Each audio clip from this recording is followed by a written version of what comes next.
आपसे करेंगे। Iran Israel जंग का 24वां दिन है।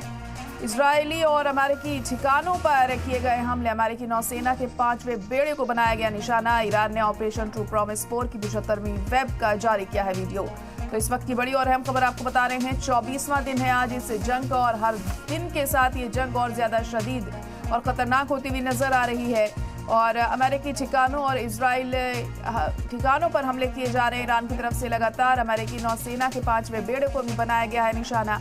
ईरान ने ऑपरेशन ट्रू प्रॉमिस 4 की 75वीं वेब का वीडियो भी जारी किया है। तस्वीरें भी लगातार आपको दिखा रहे हैं जो वीडियो जारी किया गया है। तो 24वां दिन है आज इस जंग का और लगातार हमले जारी हैं। ईरान किसी भी सूरत में अब पीछे हटने को तैयार नहीं है, क्योंकि उससे अपना इंतकाम लेना है और वो किसी कीमत पर भी लेना है। हालांकि लगातार इजराइल की तरफ से भी हमले जारी हैं, लेकिन इजराइल में भी हालात बद से बदतर होते जा रहे हैं ईरान के हमलों के जरिए। तो बड़ी अहम खबर इस वक्त आपको बता रहे हैं। 24वां दिन है आज जंग का और लगातार हालात कशीदा बने हुए हैं।